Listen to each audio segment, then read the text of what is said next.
There is a piece of coastline in China that used to be nothing but wet mud.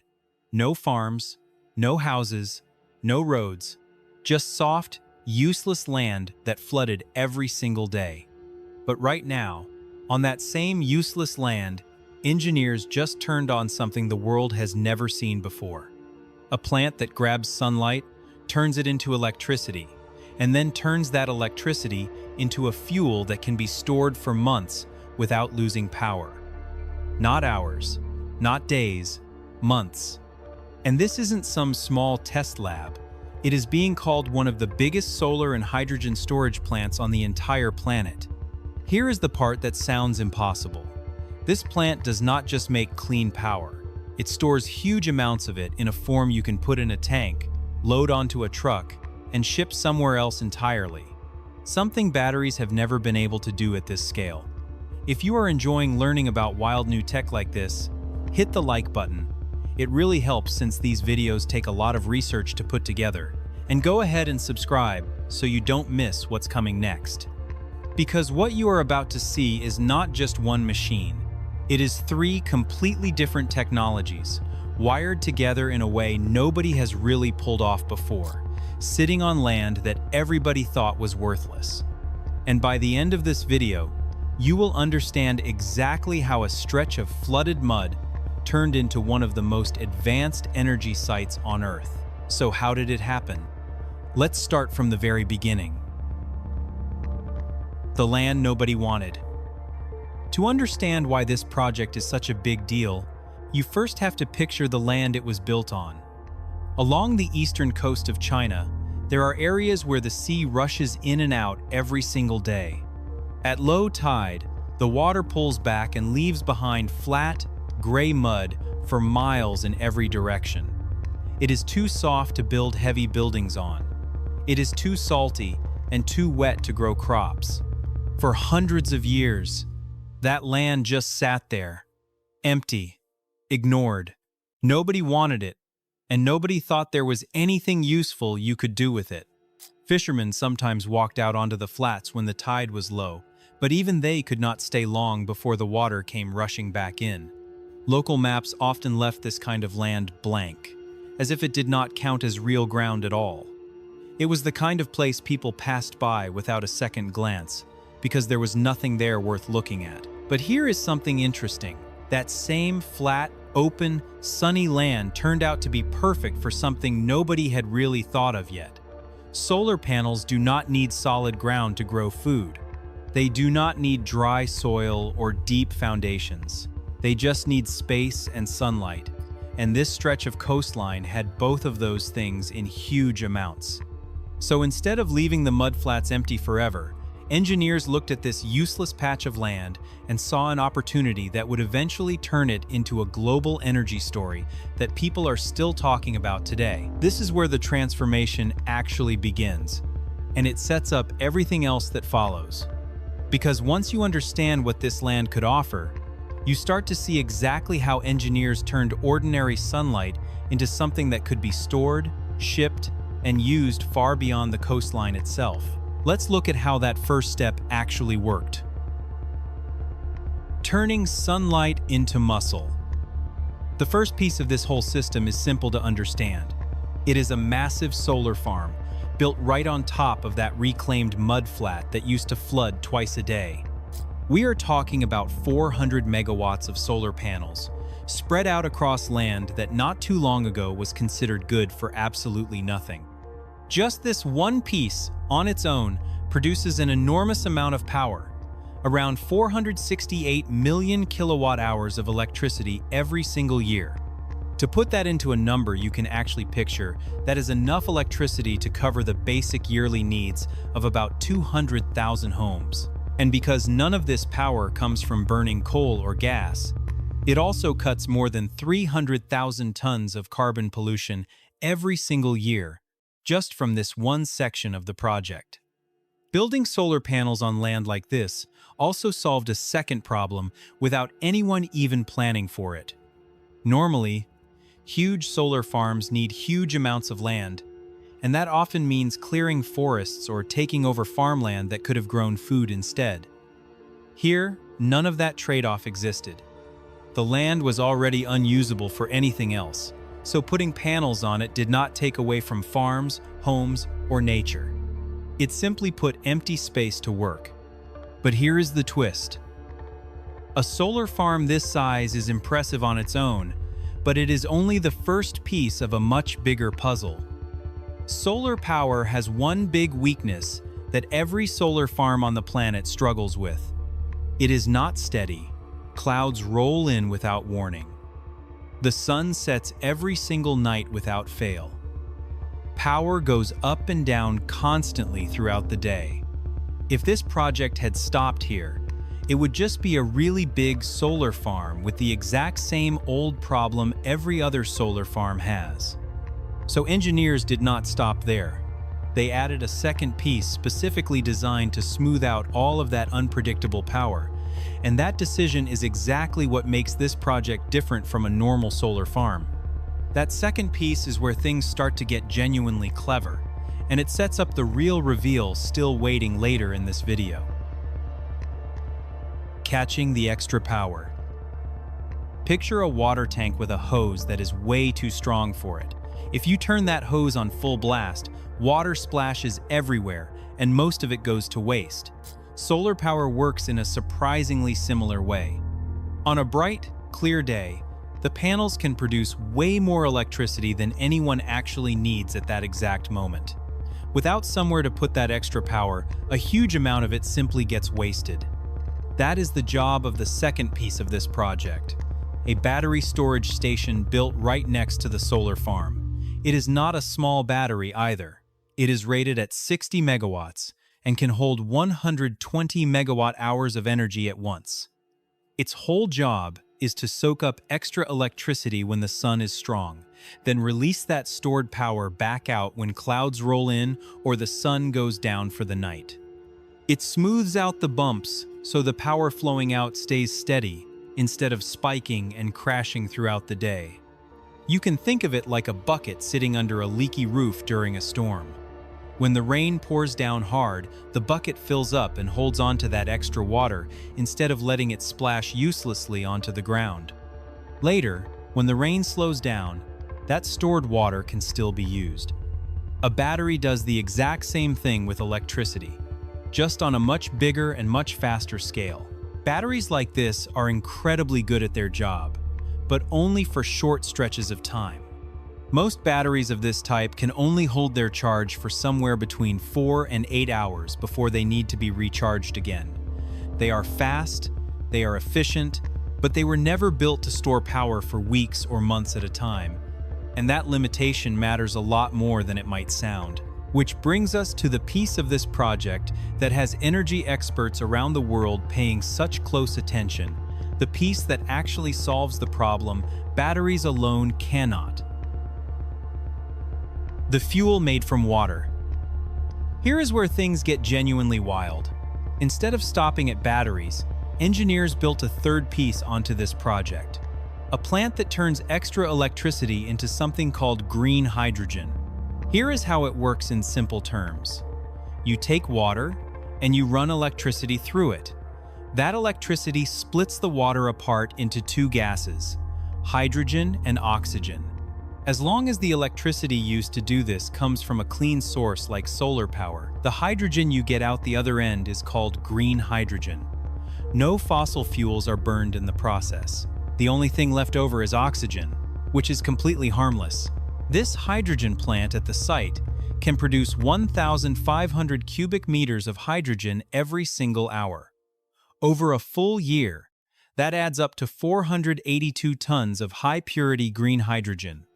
And unlike electricity sitting in a battery, hydrogen gas can be compressed, pumped into tanks, and stored for weeks, months, or even years without losing a single bit of its power along the way.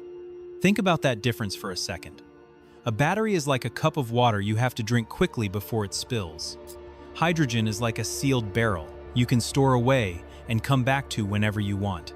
That difference alone is exactly why this project has energy experts so interested. There is another advantage that often gets missed too. Hydrogen does not just sit still like stored electricity has to. Once it is compressed into a tank, it becomes something physical, something you can lift, load, and move. That single fact changes what this plant is really capable of, because it turns clean energy into something that can travel far beyond the wires connected to the site. But storing the energy is only half of the story here. The real genius of this whole plant is in how they connected the solar farm directly to the hydrogen plant. Normally, when a solar farm makes electricity, it sends that power into the public power grid, the same shared system everyone else pulls electricity out of. That system works fine most of the time, but it is not perfect. Power gets lost along the way as it travels through wires. Sometimes the grid gets overloaded and clean energy has to be wasted simply because there is nowhere for it to go. At this project, engineers decided to skip that whole system entirely for one part of the plant. They ran a dedicated underwater cable, built specifically to carry electricity straight from the offshore solar panels, directly into the hydrogen plant. Not through the public grid at all, just a direct line from the panels to the machines that make hydrogen. Why does this matter so much? Because it means almost no power gets lost along the way. There is no traffic jam on the public grid to worry about. And clean solar power that might have gone to waste on an especially sunny day instead gets used immediately to make hydrogen fuel. In fact, the setup is so efficient that even at the solar farm's absolute peak output, the hydrogen plant only needs about 1/40th of that power to run at full blast. Everything else flows straight into the public power grid for regular homes and businesses to use like normal. This is the kind of clever engineering that turns 3 separate pieces of technology into one smooth running machine.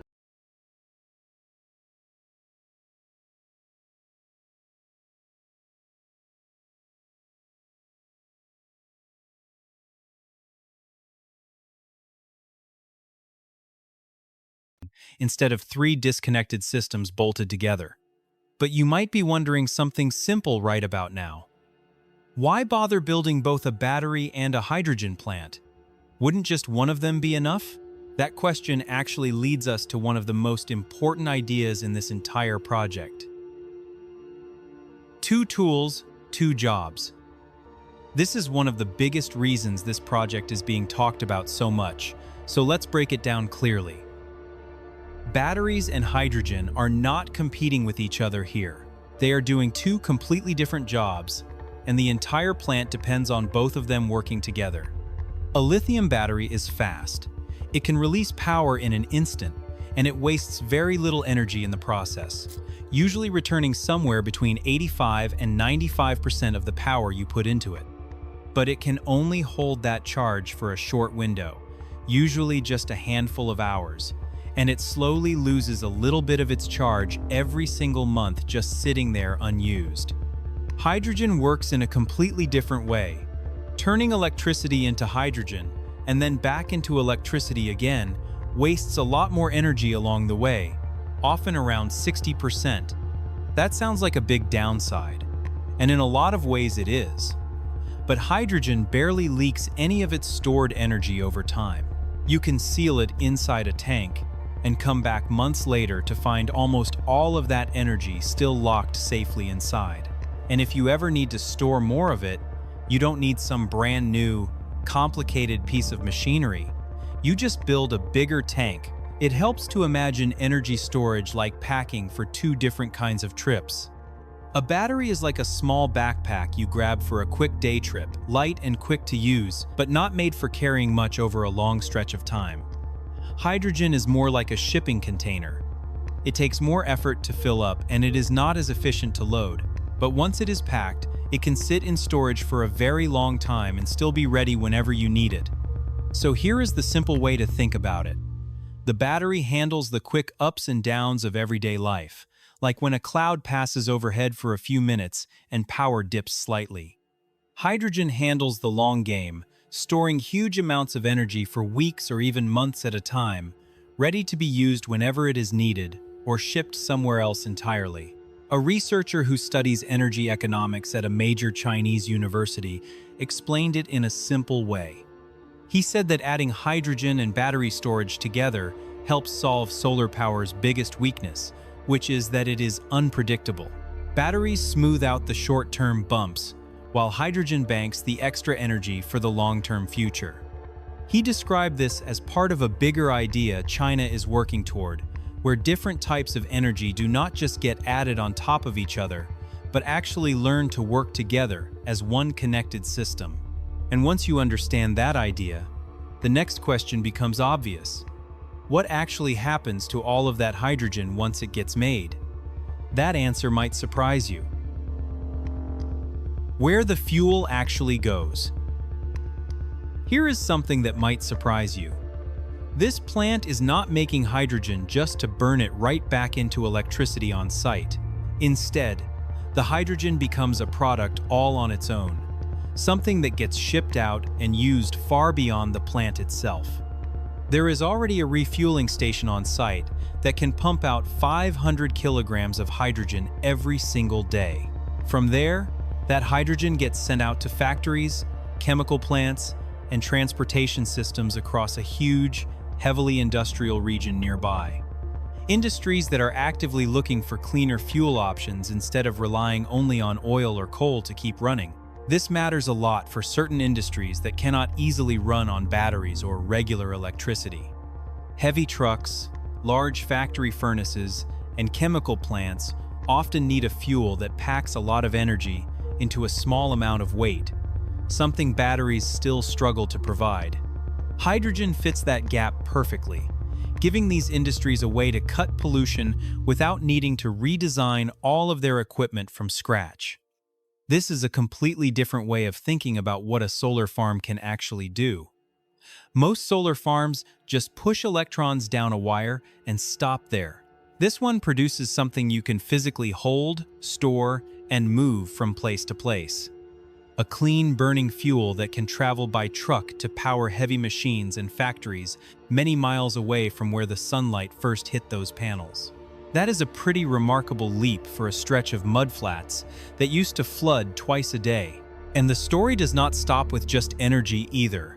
While engineers were busy building solar panels and hydrogen tanks, another team was working on something completely different right alongside them, restoring the natural coastline itself. The project sits on around 2.9 square kilometers of tidal mudflats, and alongside all the construction, workers have been restoring nearby wetlands across an area of roughly 4.3 square kilometers. Part of that work includes controlling an invasive type of grass that had been spreading and slowly damaging the natural coastal ecosystem for years. So, while one team builds cutting-edge energy technology, another team works to protect and repair the natural land sitting right around it. That combination might end up being just as important as the technology itself, because it shows that turning useless land into something valuable does not have to come at the cost of the environment around it. It can actually help repair that environment instead. This project is not some isolated, one-time experiment either.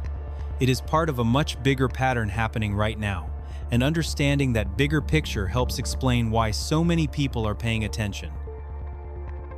A bigger pattern emerging. This plant is just one piece of a much larger plan. China has been building a series of large-scale wind and solar power bases, and this hydrogen storage project fits directly into that bigger strategy already underway. And the green hydrogen part of this story is scaling up incredibly fast across the entire country. As of earlier this year, all the completed and ongoing renewable hydrogen projects across the country added up to more than 1 million tons of yearly capacity. Out of that total, over 250,000 tons per year are already up and running today, which is more than double what was operating just 1 year earlier. In other words, this technology is moving quickly past the testing phase and into full-scale, real-world use across an entire industry. This kind of growth rarely happens by accident. It usually means a lot of separate projects, built in different regions by different teams, are all learning from each other and improving over time. Every new plant that comes online adds a little more proof that the idea works, which makes the next plant a little easier and a little cheaper to build. That kind of rapid growth is exactly why energy experts around the world are watching projects like this one so closely. It is not just a cool experiment sitting on some coastline. It is a genuine sign of where large-scale clean energy might be heading next. And this particular project gives us an early look at what that future could actually look like in practice. Of course, no new technology is perfect right out of the gate, and it is worth being honest about where things currently stand.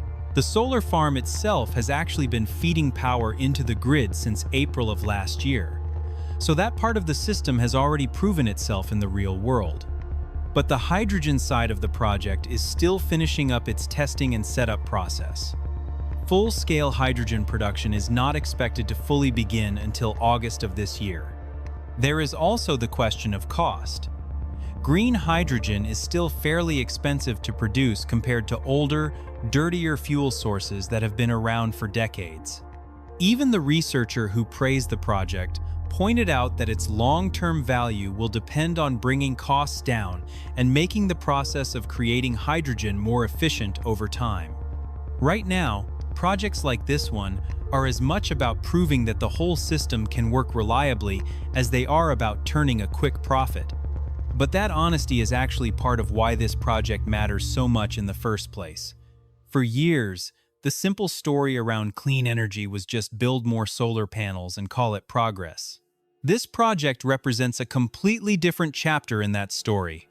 Solar power, battery storage, and hydrogen production, all engineered to work together as one connected system, built on a piece of land that nobody wanted in the first place, and now feeding clean fuel into real factories and real industries every single day.